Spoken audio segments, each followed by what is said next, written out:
Hello, we're going to go through the sound waves questions. So question 1, figure 1 shows a longitudinal wave being produced in a stretched spring. Which of the letters on figure 1 shows the centre of a rarefaction?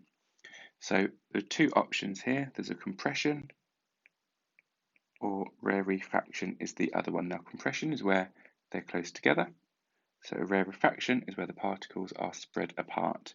So where they're spread apart is K. For part B, which two letters in figure 1 have a distance of one wavelength between them? Now, a wavelength is where things start repeating themselves. So where they start repeating themselves is where you start seeing the pattern again. So one wavelength would be between L and M. Describe how the end of the stretched spring would be moved in order to produce a transverse wave. Now, a transverse wave, that's got lots of S's in, so a transverse wave looks like that. So anything to do with movements in stretched springs and transverse waves, you need to remember that the particles move up and down perpendicular to the direction of travel. So the answer for this one is the oscillation should be perpendicular to the direction of the spring.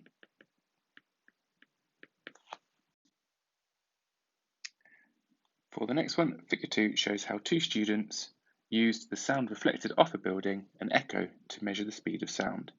This is the method used. Student A hit two cymbals together and student B started a stopwatch. When student A heard an echo, she hit the cymbals together again. Student B stopped the stopwatch after timing 5 echoes. The table shows the students' results. So the students decided that the time of 2.2 seconds was an anomalous result. So that means an outlier, so an odd one out. What was the most likely cause of this anomalous result? So I would suggest you look at the numbers and see that it's so far out, it's probably because they timed less than 5 echoes. A zero error would probably give a larger number, starting the stopwatch too soon again, and timing more than 5 echoes would give a larger number. So it's a smaller number, so it's probably the third one. Calculate the mean value of the 5 echoes, ignore the anomalous result. So a mean value, another word, is average. So you would do 3.1 plus 2.7 plus 3.2 because you miss out the 2.2 anomalous result. You add them together, divide by 3 because there are 3 numbers, and that gives you 3 seconds. The distance between student A and the building is 75 metres. Calculate the distance the sound travels in going from student A to the building and back again 5 times. So you've got to remember it's there 75 and back 75, so each echo is 150 metres, and that happens 5 times. So that then gives you a distance of 750 metres. And for the next bit, we need to calculate the speed of sound. Use your answer to questions E and F and the equation of speed equals distance divided by time. So we know the distance travelled was 750, and the average time taken was 3 seconds. So that then gives you an answer of 250 metres per second. For H, the value for the speed of sound obtained by the students is not very accurate, so just 2 changes that could be made to improve the accuracy. So you might want to say have more than 5 echoes. Another one would be for the students to stand further from the building. For question 2, waves may be either longitudinal or transverse. Describe the difference between longitudinal and transverse waves. This is a common question and one that you could do with remembering. So longitudinal, they're the ones that look like a barcode, and the key thing to mention for that one are that the vibrations are parallel to the direction of energy transfer. So what that really means is you've got the particles, the energy is moving from left to right, and each particle is just bobbing left and right. Both of them are parallel to each other. With transverse waves, there's a slight difference, and that is when the oscillations or vibrations are perpendicular to the direction of energy transfer. So perpendicular means at right angles. So a transverse wave looks like this, and the energy is still going from left to right, but this time the particle is bobbing perpendicular or bobbing at right angles to the direction of energy transfer. For part B, describe one piece of evidence that shows when a sound wave travels through the air, it is the wave and not the air itself that travels. Now, a bit of a dodgy question, but any sensible suggestion could be said. So you could talk about a drum skin. So the drum skin does not move, but it does vibrate the air away and it creates a vacuum around the drum. But a bit of a dodgy question, and one just have a guess at, I guess, if you're unsure. For part C, the figure below shows the parts of a moving coil loudspeaker. A coil of wire is positioned in the gap between the north and south poles of the cylindrical magnet. Explain how the loudspeaker converts current in an electrical circuit to a sound wave. So with this one, you need to identify that you have the north and south pole, and also that you've got your coil of wire.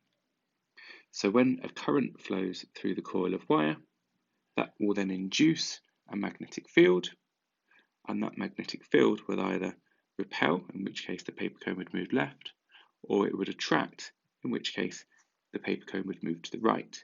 And then if it's continually moving left and right, that then can create a noise or a particular frequency. So the current in the coil is alternating, and it induces a magnetic field around the coil. So then the coil will experience a force due to the permanent magnets, either one of repulsion or attraction. So then by reversing the current, it will reverse the force. So then that causes the cone to vibrate back and forth, which causes air molecules to move, which causes a pressure in the air, and that is what you need to make a sound wave. So the air molecules will bunch together, forming compressions, or spread apart, forming rarefactions. You can also say that if you increase the current, the size of the force will increase, so that will then affect the amplitude of the sound as well. For question 3, bats use the reflection of high-pitched sound waves to determine the position of objects. The image below shows a bat and an insect flying in front of the bat. What determines the pitch of a sound wave? So pitch is frequency. State the name given to the reflected sound waves. So that would then, of course, be an echo or echoes. The bat emits a sound wave with a frequency of 25 kHz. So as soon as you see K, you think killer. So that's then 25 times 1,000, so 25,000 hertz, and a wavelength of 0.0136 meters. Calculate the speed of the sound wave. So for this one, you need to use the equation V equals F times lambda. Speed equals frequency times wavelength. Some people prefer to write V equals F times W for wavelength. I've used lambda because that's the one you'll see in lots of books, but W is absolutely fine. So what you would do to find the speed is multiply the two numbers together, 25,000 times the 0.0136, and in a calculator that would give you an answer of about 340 meters per second. Sound waves are longitudinal. Describe a longitudinal sound wave. So exactly the same as what we've mentioned before, the oscillations are parallel to the direction of energy transfer. And of course, by doing lots of exam questions, the more you do, the more you see how repetitive the questions get, and it's just a case of applying it to different scenarios. But in this case, you've seen this question before, so hopefully you've got the mark. Question 4, figure 1 shows a set of tuning forks. A tuning fork has a handle and two prongs. It is made from metal. When the prongs are struck on a hard object, the tuning fork makes a sound wave with a single frequency. The frequency depends on the length of the prongs. Use the correct answer from the box to complete each sentence. So the frequency of a sound wave determines its pitch. And again, we've seen that question before, just in a different style. And then the amplitude of a sound wave determines its loudness. For part B, each tuning fork has its frequency engraved on it. A student measured the length of the prongs for each tuning fork. Some of her data is shown in the table. So our task is to describe the pattern. So let's look for some clues. So what we need to look at first of all, I would suggest, is the frequency. And we should notice that the frequency is going up. So I personally would write on there just to make myself a little note. And then because we're looking for a pattern, let's see if we can find one. So the length of prongs, again, I look at the numbers and I notice that they go down or they get shorter.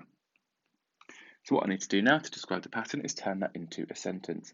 So I would say, as the length decreases, the frequency increases. For figure 2, it shows a full-sized drawing of a tuning fork. Measure and record the length of the prongs. Now, it depends on the photocopy that you've been given. It's just a case of measuring it. The actual answer is 8.3, but that's going to depend, as I said, on how big it is when it prints out. So use the data in the table to estimate the frequency of the tuning fork. So for this one, if it is 8.3, then what we need to do is look at the table, and we can see 8.3 would sit roughly here. So we're going to look for a number that is between those values just there. So I'll say the frequency is probably around 420 Hertz.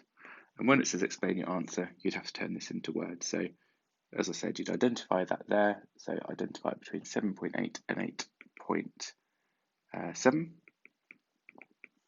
And then you'd say, therefore, it's between 384 Hertz and 480 Hertz. So then you're going to look for a midpoint number between those two values, and that will then give you about 420. For part C, ultrasound waves are used in hospitals. Use the correct answer from the box to complete the sentence. Ultrasound waves can be produced by, so the answer for this one would be electronic. The frequency of an ultrasound wave used in hospital is 2 × 10⁶ Hertz. It is not possible to produce ultrasound waves of this frequency using a tuning fork. And it wants you to explain why. So you need to remember what ultrasound is. So ultrasound is a wave above 20,000 Hertz. So you need to identify that as very high as a frequency. Therefore, the length of the tuning forks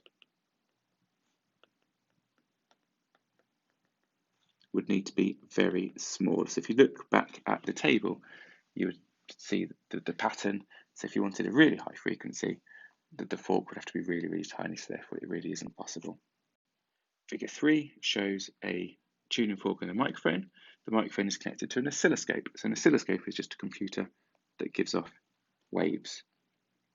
Now, as a reminder, sound waves officially are longitudinal, but it's quite a lot easier to explain frequency, pitch, and sound in general, turning them into a transverse wave. So sometimes they are represented as a transverse wave, even though sound waves are most definitely longitudinal. So when the tuning fork is struck and then placed in front of the microphone, a trace appears on the oscilloscope screen. Figure 4 shows part of the trace on the screen. Each horizontal division, so horizontal division is one of these. So each of those has a time of 0.0005 seconds. So what is the frequency of the tuning fork? So for this one, you've got to do it in a couple of steps. The first thing to do is to remind yourself what one wave is. So one wave, or the time taken for one wave, is called the time period. So from start to finish, there's 1, 2, 3, 4, 5, 6, 7 squares. Now each square has a value of 0.0005 seconds. So that then gives you a time for one oscillation, or for one wave, by multiplying them together of 0.0035 seconds. So it takes that length of time for one wave. We know the time period, but we want to find the frequency. And the equation that links time period and frequency is 1 divided by frequency. So if we rearrange that, frequency equals 1 divided by time period. So 1 divided by 0.0035 will give a frequency of 285.7 Hertz in a calculator. So that brings you to the end of the homework. Well done. What I'll do now is just move the screen forward so that you can just have a copy of the mark scheme as well. This page goes through question 1 and part of question 2, so press pause if you wanted to look through it. This one then goes on to question 3, so again press pause if you want to look through it. And then on to question 4. and the last part of question 4. So well done to making it to the end of the video. Any questions, please get back to me.